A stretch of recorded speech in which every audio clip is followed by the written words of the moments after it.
Welcome to The Neighborhood, the show where a mother and her daughter talk about business, community, and everything in between. Now hop aboard the trolley and let's go.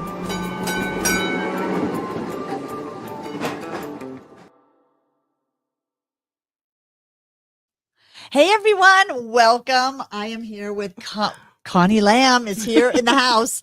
Connie, I've been wanting to have you on for so long, but for so many different reasons. Like right? when you were doing catering, when you were, your pivoting has been inspirational for me to watch. And it's been interesting because I was like, oh, we need to have Connie come and cater. And you told me, oh, I don't do that anymore. And I was like, what? So you told me about this latest adventure you're on, which then that inspired me because I have been talking to several people about what's next. And so I decided to start a series. So Connie, you are first in line for the series of what's next. And I want to explore what it is when we have this stirring in our lives, which I always say happens, 50s, 60s, now later and later in life. Yeah. But what's interesting, and you and I were talking about, we're hearing more and more people younger saying they feel the same sense of, I need to do something new. Yeah. And so that's interesting. So this is the first in our series. So I'm excited to have Connie here. And Connie, this, just letting you know, I have our notes, our chat here. So if you're watching this, we want to hear from you. We want to know, have you had that sense of stirring? That's what's next. But this camera is not our camera. That's our camera. Okay. Just letting you know. Hello. Yeah. Because that's always confusing on when we're doing this podcast. And I tried to just block this by making this bigger. Oh, there we go. That way we're not looking at that. Yeah. I know. We're not looking at ourselves. We're not looking at ourselves. Admiring how beautiful we are. Do I have something? Do I have something up my nose? Yeah. All those fun things. But usually I start off with some sort of business news, marketing news. And I thought was appropriate for this month is in 1975, this year is 25 years that the word podcasting was put into the dictionary, the Merriam-Webster dictionary. So podcasting has been around for 25 years. So it's been interesting because it almost seems like, haven't we always had podcasting? But no, 25 years, people. So if you're young and you're thinking podcasting has always been a thing, nay. It has not been. No. Here we are doing podcasting. And I've been doing podcasting for about 9 years, I think, maybe 9 or 10 years, but 3 different podcasts, always in business and marketing, then pivoted to more marketing and co-working. And then we kind of relaunched it to do video in it. And I never wanted to do video podcasting because, as you see, there's just so much more you have to deal with instead of just turning on a microphone and talking. And ironically, today, in a couple hours, there's a podcast class here because here at the Village, we always encourage people, get in and do some podcasting or videos for your business and help market it. So, and you were saying your dad has a podcast. Yeah, my dad does have a podcast. Do you know how long he's had it? He actually only started it about 6 months ago. Okay, so but he's had one in the past. Oh, he has. Yeah. Okay. So, and the one that he has now is called Digging for Gold. Yes, with Dan Goldberg. Okay, that's so perfect. Digging for Gold with Dan. So we're giving a shout out to Dad. Yep, shout out Dad. Say, listen to his podcast because he interviews entrepreneurs. Yep, and he does. He's a professor. He's a professor. He's been an entrepreneur his whole life. He, loves all that stuff. So he's on Spotify, YouTube. Yeah, that's the thing. Once you start podcasting, it kind of syndicates it everywhere. Spotify, iTunes. Now you want to be on YouTube. You want to have video on YouTube.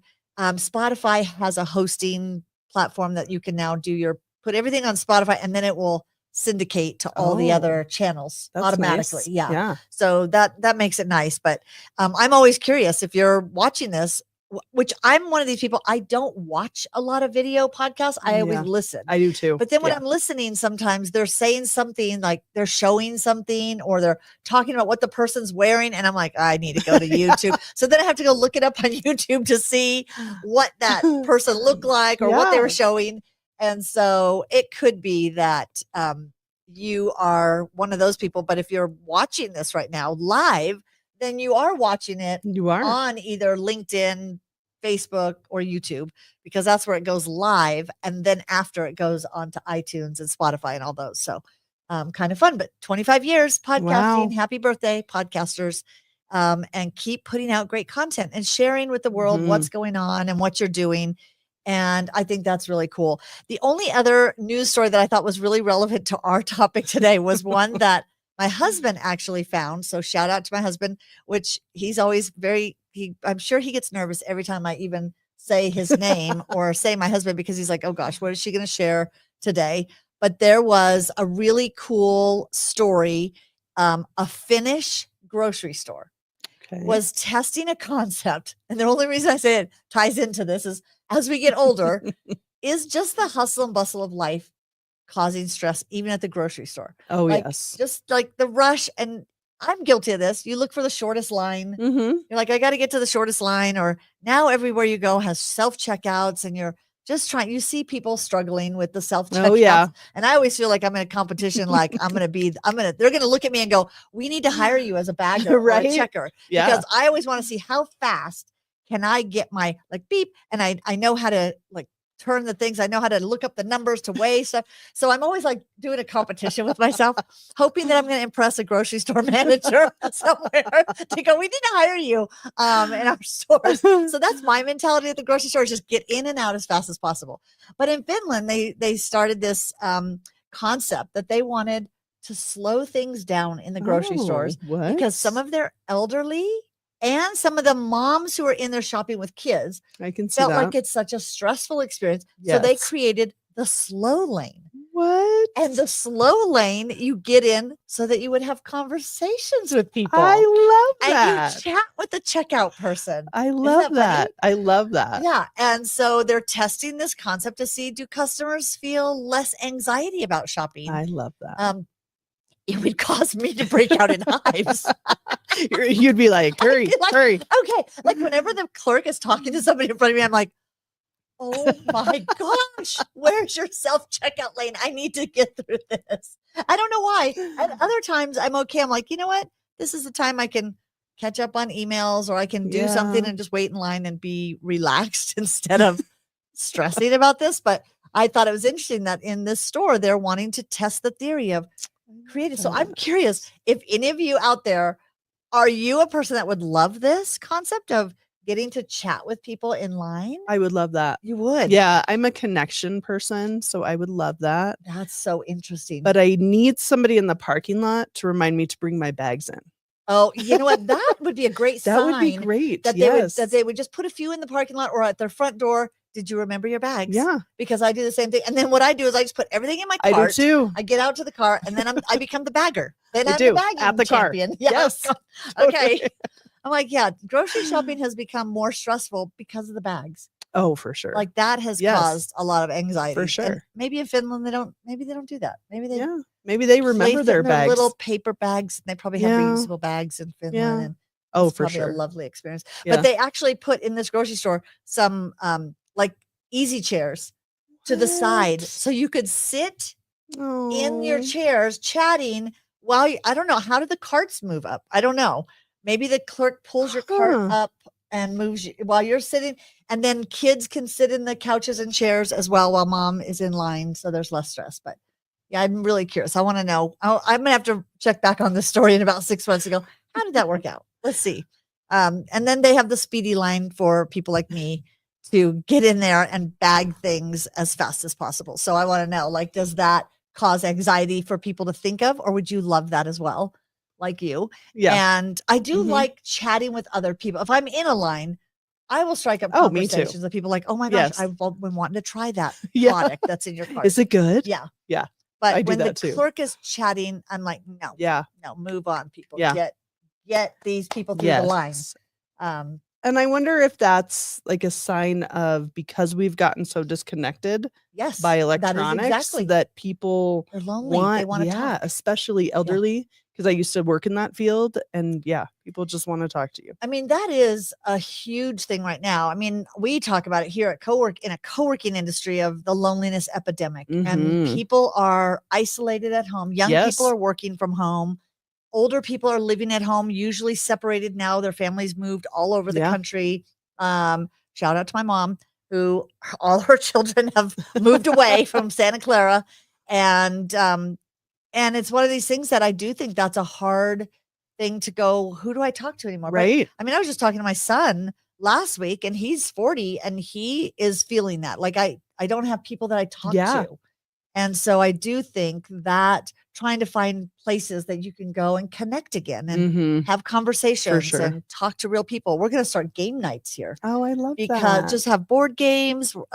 Bailey, my younger daughter, is going to do a spelling bee. Oh my gosh, that's amazing. Competition here. I love that. But it's got to be fun and not too stressful of hard words. So I said, don't make them so hard that we all just give up on round one. And but we thought game nights is another thing. People want to just get back to getting together and having fun, you know. And so that I thought that was a really interesting story in the news, which, you know what, we will watch that and see. Yeah, I want to know. We want to know, like, where else are you connecting with people? Because I think that's really important. And even as we take on this topic of what's next, I think connection with people is so important to help you get through this time. And so in my idea of what's next is really when you feel that, I keep saying this stirring, like you feel this discontentment. Absolutely.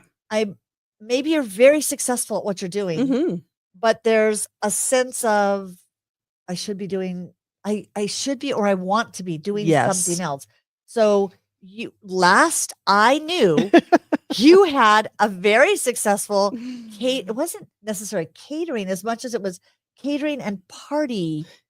Yep. Bringing the bites. So first bringing the bites. That. Okay. Because you pivoted to that not too long ago. I did. So pre-COVID, I was managing restaurants. I had 4 restaurants. And you had many years in the restaurant business. 35 years. Industry. Yeah. In that industry. And pre-COVID, was managing 4 restaurants, super stressful, 175 employees. And then I got divorced, quit my job, sold my house all in a year. All within that time period of COVID? From August of 2019 to October of 2020. I didn't realize that all that happened at the same time. Yeah. And and so I went from, and I'm a super social person. So I went from being in front of people all the time. I had 1,700 residents that lived where I worked. And so I was always forward facing to being in a house by myself, nothing to do. So I started to rediscover myself. I started painting murals on my walls. Oh, that's fun. I taught myself how to landscape. Yeah. Interesting. I would get free rock off of Facebook Marketplace. Yeah, where people are just like, come and get it. I love it. And I would load it in my little Toyota RAV4. My poor little car hauled so much rock. And then I would take it home and I would unload it. And sometimes my mom would help. She would bring her little Mercedes and we would load rock up and take it home. And I learned how to landscape and I fixed my house up and then I was like, okay, now what? I know. And then I traveled during COVID, went to Iceland, went to all these crazy fun places. And then I was like, okay, now like I have to make money. Like, what am I going to do? Now what? Now it's getting real. Now it's getting real. Yeah. So I decided to start this company, Bringing the Bites, with the intention to just teach cooking classes to people. Okay, because that's what I thought. Your goal was to go in and teach you how to make delicious but very high-end bites of not necessarily appetizers, but almost like it's what it reminded me of is that show where they have the spoon. It's one of the cooking like Food Network, and they have to make this really exquisite bite. Ooh, I love that. On a spoon, and they were judged by one bite. Wow. Yeah. I don't remember what it was called. So yeah, if somebody knows. Yeah. So that's when you were doing it, I was like, that's what it was. It wasn't an appetizer as much as it was like this amazing like burst of flavor. On a little bite. Yes. Like I make the little potato that's like a little prime rib dinner. On a bite. And you were teaching people how to do this. Were you going to their homes to do it? Okay, yep. That was my whole goal. Yep. Go into people's houses, reconnect them after COVID with their friends in their houses because restaurants are terrible. And then all of us were like, can you come and do it here for this big event? Right. Yeah. And then it morphed into a catering company, which is not what I wanted. Yeah. Because I had crazy PTSD from catering companies. and catering 8 weddings in a weekend. It was insane. And then a brownie company came out of it. So then I had Sugar Mama brownies. So you made this brownie that everybody wanted. Yep. Yeah. And so my son said, you have to do the brownie company. I'm like, dude, I already have like a catering company. So I started the brownie company. Yep. So that was my whole life. Brownies, catering, cooking classes. But I always had this stirring. I was going to say, so were you happy doing that? Or did it just grow to a point where you're like, now this isn't that fun? Yeah, exactly. Yeah. And that's why people that are like, I love making cakes. I'm going to open a bakery. Don't do that. Don't. Yeah. And so that's what happens a lot of times. People will love something, but when people pay you for it, it's different if you can do it how you want it. True. And this is what I have to offer. And you buy that versus people custom making I want stuff. This to look like the Eiffel Tower and have and serve 600 people. So that's what takes the joy out of it because it limits your creativity.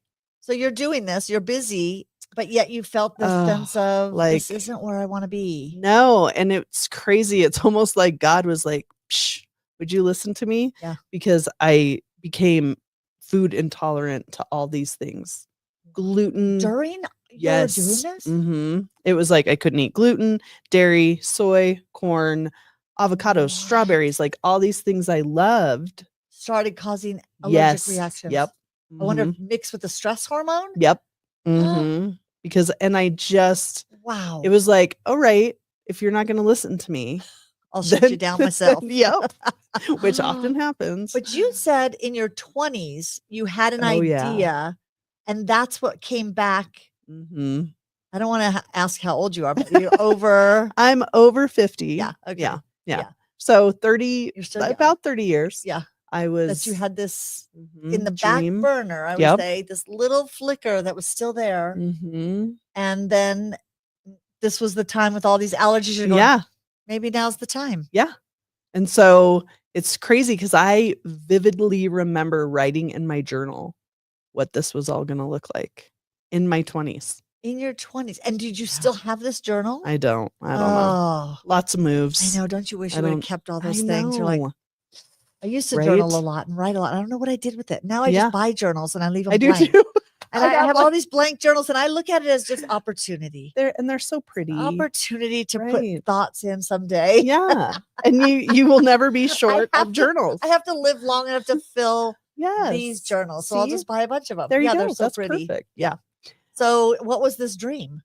So to help people reconnect to who they authentically are and align with their gifts so that they can go out and create positivity in the world.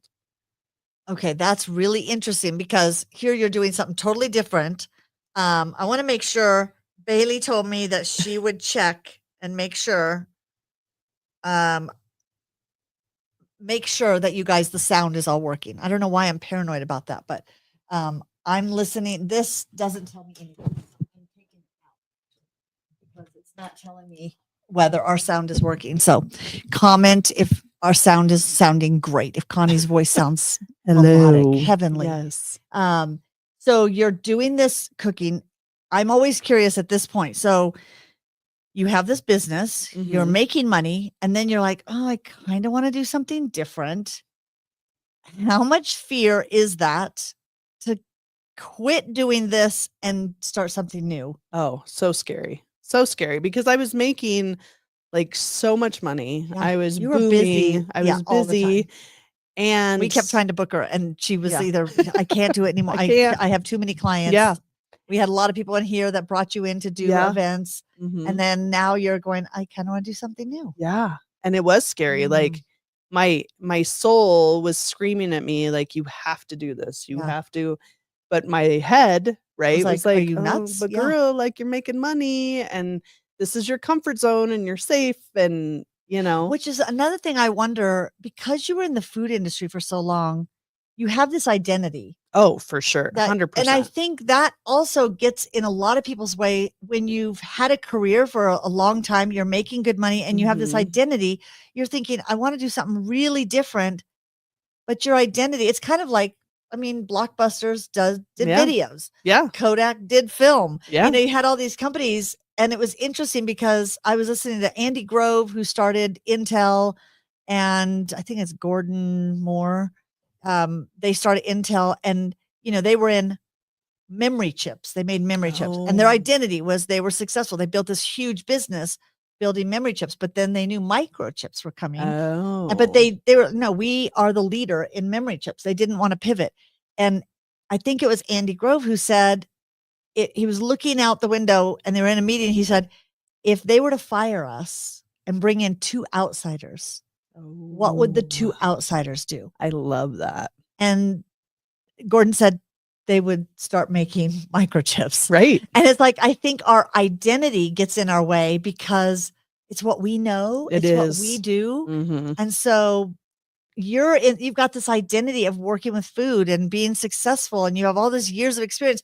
Now you want to do helping people find passion and joy. Like, what are you talking about? I know, but it's interesting because if I look back on my career, a lot of management and leadership was doing that for people.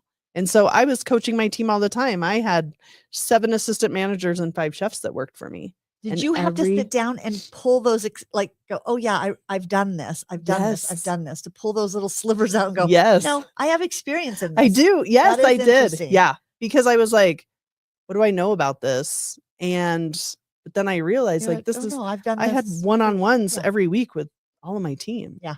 And asking them, money, no object, what would you do? What would your passion be to do in life? And I remember one of them told me he would have a sports podcast. Oh, interesting. He now has one. He does. Mm-hmm. And then one of the other girls that worked for me said, I want to live in Florida. And she now does. Mm-hmm. And so it's sparking that in people, because what happens, I remember when I was going through that time of getting divorced and quitting my job, I didn't know who I was. Right. I could not tell you what brought me joy. I had no idea. I know what brings a paycheck. Yeah, totally. Yeah. Yeah. I know I know how to survive. Yes. But I didn't know how to thrive. So interesting. And that was like, I started rediscovering that I love the mountains. I love photography. Wow. I love art. Like, I will just go to the mountains by myself for a day and just disappear. And I tell people, okay, I'm going to the mountains. I don't know where. I might be, I don't know. You should be leaving your location with somebody. I should, but you know, whatever. I'll speak advice that I would never take, but yes, you should leave your location with somebody. Yeah, that is interesting. It's just finding that, because I keep saying in the last year, it's probably longer now, I feel this stirring telling me I don't have time for creativity. Yes. Like, I know I should be doing all this. I really am interested in technology and AI, and I want to spend more time exploring and just learning new things and trying new things and writing more into it, but I don't have time because I'm so busy. And I go, that's the stirring sometimes comes from, we've crowded out the ability to sit, absolutely, be still in the mountains. Yes.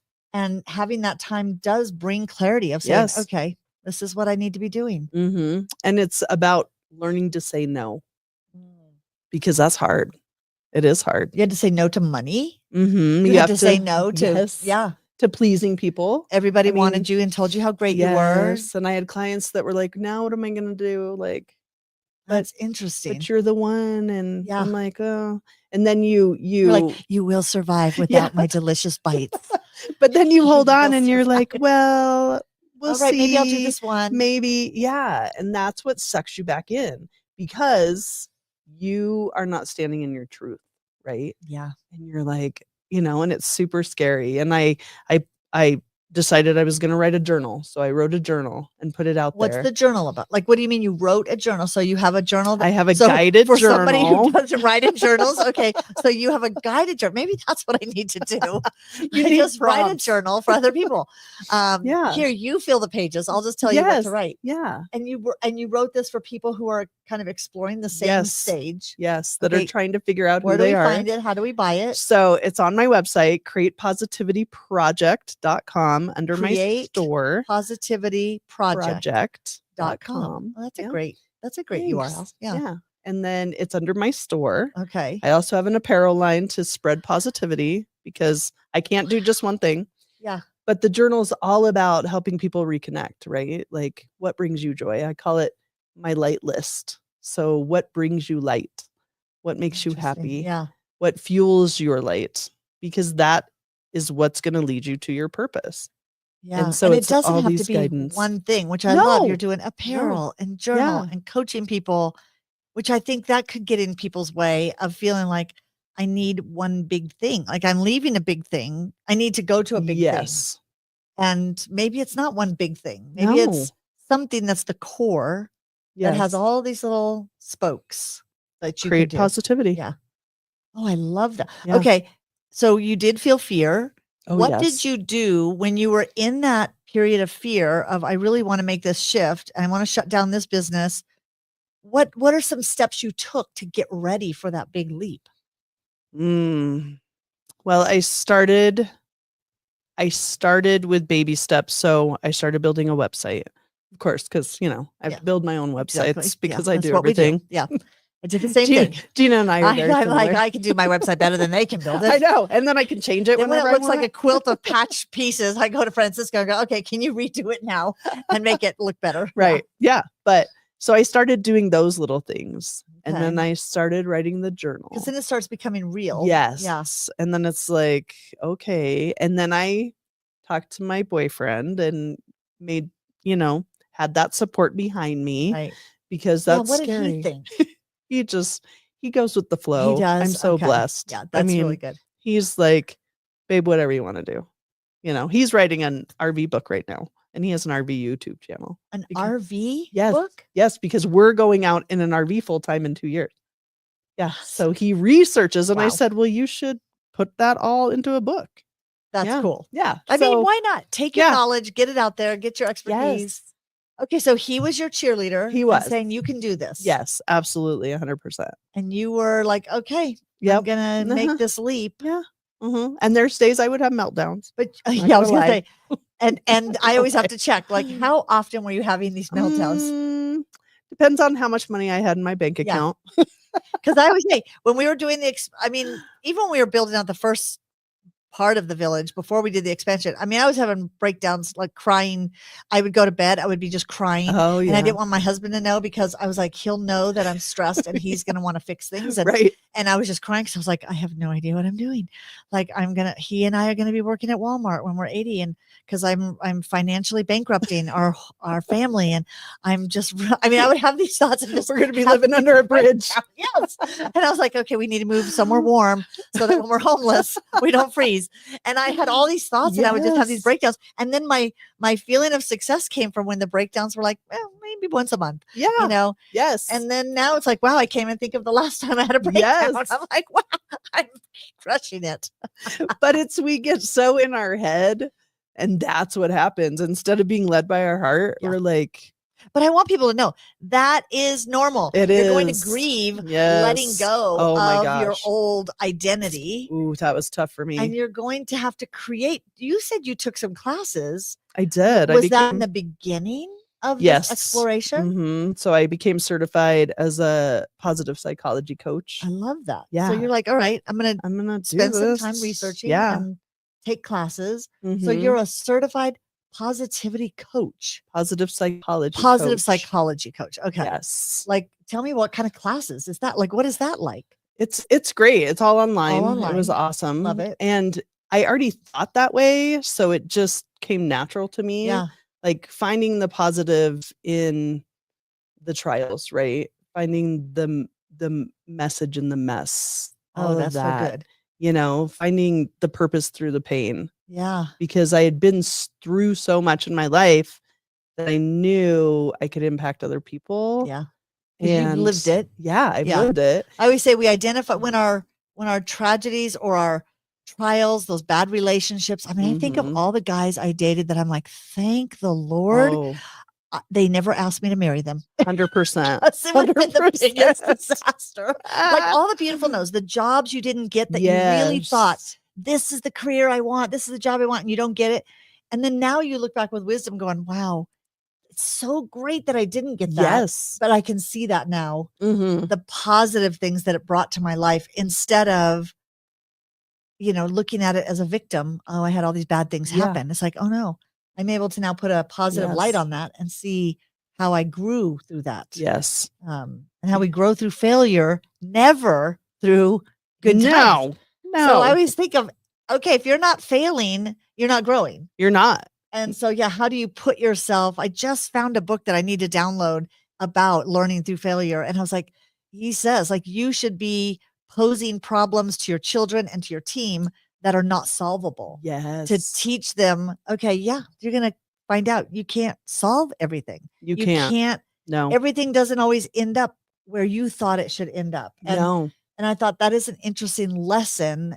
And so interesting going through a class that teaches you, okay, how do you look at your trials with this positive view is really good. Absolutely. And just, recognizing that you have certain gifts. So in positive psychology, you find out your top values in action. And so it helps you move through life because like mine is recognizing beauty. So I love nature. I love photography. I love art, but I never knew that about me. You didn't do art when you were younger? I did to a point, but I was a very stressed out child. Yeah. So I was always like, could never be in the moment. Like everything was like always, I was always on this high fight or flight mode. Oh, interesting. And so I did do art, but it wasn't until I was older that I really. Were you a perfectionist, do you think? 100%. Okay. I mean, I would throw food away. That was like, people are like, why are you throwing that away? That is interesting because I know some artists who struggle because they don't feel like it's ever good enough. It's never done. It's never going to. And I always say, I've always been as far away from perfectionism as possible, which now I see as a blessing, but totally, that's a blessing. I just put things out there and then I go, oh, you can always tweak it. You can always change. You can always do this. Add more layers in art, add more layers and it becomes beautiful. But I do think art is interesting as we get older. I hear more people, even my husband, who's never expressed, although he did have a little book that he was sketching and he was very good, but he never really saw himself as an artist. But lately he wants to explore painting and doing art. And I thought, is that something as we get older that we just make time to explore those sides of our, brain of saying, no, I want to create something. Yes. And that creativity piece is key to a happy life. That's interesting. Yeah. Like you have to be creative in something. It can be cooking. It can be art. It can be, writing. It can be anything, but you have to have some kind of creativity. Working on cars. That's creative. That's creative. I mean, it's working that side of your brain because you start to see the beauty in the rest of the world. That's interesting. I was a huge workaholic. I saw my value in my job, in my title. And it was very, very hard for me to give that up. That's interesting. That identity. I mean, it goes back to, we have this, it's our past, it's our identity, it's who people see us as, it's what made us successful. I mean, even Jeff Bezos, had a successful career on Wall Street and had to decide, do I do this whole selling books online thing out of my garage? I think it went okay for him. I'm not sure. I haven't heard how that I heard it worked out all right, but I do think that's interesting is our identity gets so, this is who I am. I can't show a different side of me. Yes. I mean, you were telling me funny stories of being in the kitchen with a knife. You're like the Gordon Ramsay, Connie Ramsay. Yep. The bear. It's very real. Yeah. But I mean, that I could see. It's so stressful trying to get things. I mean, I look at just when you have a dinner party, how stressful you get. Yes. Because you're trying to get everything perfect. So I can see in the kitchen, you're just like, don't come near me. Don't and don't touch my carrot. Right. Don't. And it's funny because you strive your whole career in the kitchen to get that jacket that has your name on it. Interesting. As a chef, because my cooks used to ask for, hey, can I have my name on? No, you have to earn that. So you wear a white coat in the kitchen, but your Mhm. name is not on there until Mhm. you're a chef. Until you're a chef. Yeah. And so you strive your whole life to get that. And then once you have it, it's like there's so much pressure that goes along with it. Because like you said, with a dinner party, you're just cooking for your friends. But when somebody's paying you and it's a whole experience. A great experience. Yeah. So it's totally different. It's so high stress. The deadlines, the perfection, the beauty on the plate, That's it's so just fun. It's fun and to crazy. learn and then go, okay, I need to leave that. I'm now doing something. You're working with people one-on-one, or are you doing group? Both. So one-on-one. I love working with corporate clients to help their team get more aligned. Okay. Because I found that a lot when I was working with a huge team. I had 175 employees. Learning different people's personalities helped me understand and manage them better. True. Yes. And I mean, that's always helpful to know. Yes. I need to tread lightly or change my messaging with this person. Same with kids. Yeah. I need to approach this person differently with feedback versus this one, or we need to come together differently because it doesn't serve the whole team. Yeah, totally. That's really fun. Okay. So that's a fun side of your work right now. So I love that because creating positive culture is huge for me. That was my past job. I used to joke that my mobster name was the cleaner, because I would go in and flip culture. Oh, interesting. And so I love that. Would you have to help get rid of team members who weren't the right? I would blocking that. Yeah, I would ask them to be successful elsewhere. Well, that's a good one. I'm going to help you be successful elsewhere, because you're not working out here. So it's not a good fit. So it's flipping that culture. So I love that. Just helping people create that positive environment. And that's really what my company is all about, is creating more positivity in the world, helping individuals really get aligned with who they are. Yeah. And taking them through an assessment, and then we break it down and kind of give them a blueprint on how they can be living their life more in alignment. And is it always something that they have to do at work differently? No. Or is it, okay, maybe you need to explore another area of your life? Yeah. Wow. Yeah. So it's really great. It's so fun to see people come into who they were always meant to be. Yeah. What I love about where you are is it seems like there's a fluidity to it. Like you can work with individuals, you can work with teams, you can have books about this, you can have video learning. There's so many avenues that you can bring this content to the world. Because positivity, I think we can all agree. Yeah. We need a little more. Even in the grocery store. Yeah. Even in the grocery store. So do you think, I mean, it's probably hard when you're in this beginning stage of this new career. Do you think this is the one, or do you think you'll feel that stirring again? Because like you said, there's so many ways I can pivot this. Yeah. I think this is the one. I know. I was going to say, this seems like one you could easily settle into, because I could see you doing retreats. Yes. Oh, I'm all about that. Having cooking classes, maybe in the retreat. At the retreat. And maybe you don't have to do it, but maybe you can. It's like, and I still love that. Like I love, because it's about helping people see their potential. Yeah. Really. And if you teach somebody how to cook, I mean, they're like, this is so easy. Like I would have never thought that. I do feel like I have potential to cook. I have never actually fulfilled that potential yet. But maybe that's something I'm going to explore next. Yeah. You just need easier recipes. Yeah. I was saying, I mean, I'm already feeling that stirring of, okay, what is next? Yes. And I feel like, and I told you, it's like, I'm a starter. I love starting things. I love getting a business going. And then I'm just like, oh yeah, I don't want to do all the day-to-day work stuff. Ugh. I love getting it started. You don't want to rearrange the podcast room. No, like I did today for an hour. Whoever left this room in disarray, I will find you and I'm going to come after you. It's the day-to-day stuff that I just get bogged down, and the rush of, I mean, as long as I can remember, from in my probably late 20s, I'm always late. Even when I'm not late to anything. Me too. I'm always feeling that feeling rushing. Of, I got to hurry. There's so much to do. Even last night, I just sat there. I was like, we have a new team member that started yesterday. I had to finish getting stuff ready for her. There's a podcast class today.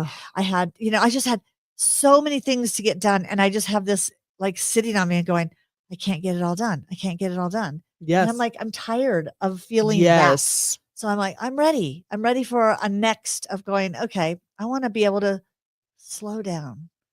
I don't know how to do that yet, but that's what I want to do, is slow down. I like that. Do more creative things, writing, podcasting, something. Yeah. So And tonight I have a Power 100 meeting with our philanthropy group here until 8. And then we have our writers group tonight. Gina. Yes, I know. What's the word I need to learn? No. It's a complete sentence. I cannot. I just want to let you know. I cannot. I'm at capacity. Yes. No. All those things can go together. Yes, totally. Yeah. And it's I know. true. I know. Because we do. And we want to do everything. But then we have to pick and choose. Yeah. Because we do get bogged down. You can do everything, but not all at the same time. No, you can't. That's the thing. Yeah. And I do recognize that even when I had kids that were young, I was like, you can do everything. You just can't do it all at the same time. You're not going to be the mom who brings cookies to the PTA things. I'm not going to volunteer. I did volunteer in the class a lot with the first one. No, with my last two. Okay. The first two, I was too young. I was a single mom. I was striving. That's hard. I was always having to work.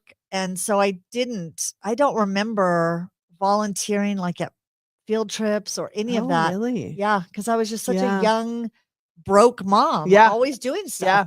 And then with the girls, I was able to, because I had already started my first business in 1995. And so I was able to do it, but I still would never, they would say, oh, Miss DeGala said we have to bring homemade cookies. And I was like, we practically live at Safeway. So anything we buy there is homemade. Yes. That's going to be the homemade. Yes. And I had to start making decisions on, I can't do everything. I can't volunteer to be on the PTA. I can't volunteer to do whatever. Even now, my lovely daughter, Bailey, who said, I'm going to 2 weddings, one in Spain and one in, I can't remember, Paris or something. What do you guys think about coming with us so you can watch the kids at night? And I was like, that's a hard no, right? I'm like, no, I'm going to Paris and Spain. I'm going out at night. Yes. You'll be there with the kids. I'm like, I'm not there yet. I'm not at that stage where I'm going, I'd love to just come and sit in the hotel room with small children. No. Sorry, Bailey. I love my grandchildren. I love my freedom right now. I didn't have it when I was young. See, there's the difference. Yes, we didn't have it when we were young, and now we are going to have it until we cannot anymore. Yes. When I can't walk, then put me in a hotel room watching kids. And I'll watch the babies. And then you'll be afraid to leave me there with them. And that's how I want it. And that's okay. Then get a nanny. Yeah, I don't know. Yeah, she has no pair. She has no pair who can't leave the country and come back. That's the challenge. So I'm like, okay. I'm sure there's other solutions, and we'll help you find them. But you're not it. So the whole what's next. I mean, it's an interesting topic. So many people, young. Yes. I mean, I'm hearing it in their 40s, 50s, 60s, 70s. In our writers group, we have a woman in her 70s, and she's trying to figure out, like, do I want to go out and speak more? And I'm like, yes, that would be amazing to go explore that. Yes. And I think that whole thing of what's next is a great thing for all of us that are feeling that sense of dissatisfaction. Yes. We're just stuck in this rut of routine. We're rushing through the grocery lines, trying to hurry up and beat the person next to us and bag our groceries faster. It's time for us to go, what is next? What do I want to do more of and explore that? Yes. So if somebody wants to work with you one-on-one, okay. How do we, what does that look like? Well, first we set up a connection and clarity call. I just want to make sure that we're good to work with each other. Not everybody's a great fit. And I know that. I'm not one of those people that are, you should work with me. I'm the best. No, I want to make sure that the connection is there. Right. And that we get some clarity on where they want to be and what they're looking at. And that's a free call. So no obligation, no pressure. I'm not going to be, calling you every day trying to, come on, are you working with me? Are you working with me? Yeah. I need a coach. What do you need? Sending you 100 emails. Yes. Yeah. I'm totally chill. I just want the best for people. So if I'm not the fit, totally fine. We start with a clarity call. If people just want to do something on their own, they can get the journal. It literally walks them through gratitude every day, an affirmation to start their day. How are they feeling? Because a lot of times people don't even know like how they're feeling. That is interesting. And just connecting with your feelings, and all feelings are okay. Yeah. And just recognizing them. It helps people get more aligned with their joy. So that's another way they can it's a 12-week journey in this journal. Oh, that's cool. Yeah. So they just work through it, and it's got all kinds of fun activities in there. Or if somebody, wants me to come work with their team, I again do a clarity call because I just want to make sure we're a good fit. And then we set up a time and I, get together with them. But my coaching is a weekly coaching and it's a 3-month program. That's cool. And to get people in line. Yeah. So how do they get a hold of you? What's the best way?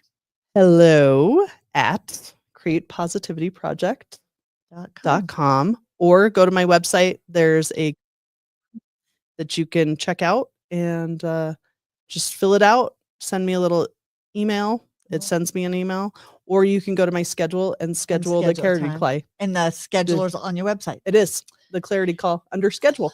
Under schedule. Yes. Sounds so clear. I know. Yeah, it's very good. And the journal's under store. I'm even thinking that journal. I was like, oh, not only for me, but I think Taylor would love it. Oh, yeah. Like Taylor's in that stage of just trying to figure out what do I want to do next? And she's in her 30s. Yeah. But it's like, there's no age that you start thinking what's next. But yeah, I think she's kind of exploring sustainability in events, sustainability in construction.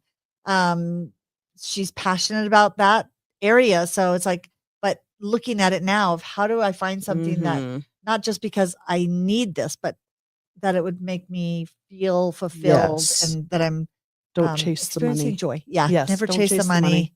It doesn't end up well. No, because you have money and then you're just depressed and sad and stressed. And But if you follow your joy, then you have joy and money because it just naturally comes to you. Which people always say, easy to say when you have money. Yeah. To say don't chase the money. Yeah. I mean, there were times I remember just going, I'll do 5 jobs. Yeah.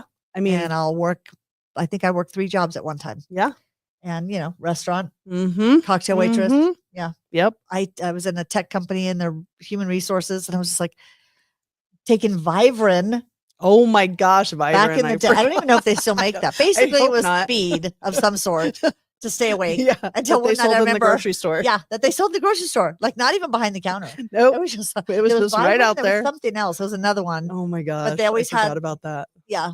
Little cartoon images I remember of like a woman with a teeny little waist. So it was probably a weight loss drug. I don't know. She couldn't eat. She was running around all the time. That was I was doing that to work 3 jobs because I was like, I don't even know how I'm still alive. That's awesome. The fact that I'm alive today is a testament to something. I don't know what. God knew he had plans for me to do something.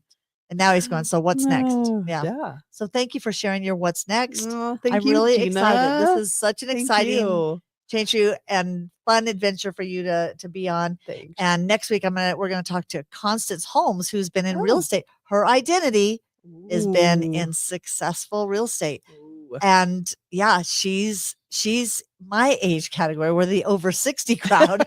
And she's saying, what's next? Yeah. Yeah. So it's going to be a fun series. If you know someone who needs to be on here, have them contact me because I want us to explore this of what are the things that we're exploring at any stage in our life, but just that are big changes for us. And I think it's a fun topic for all of us. Get this journal and start exploring your what's next. Yeah. So thank you so much. Thanks, Gina. Thanks, Connie. Bye, everyone. Let's see if I can read this without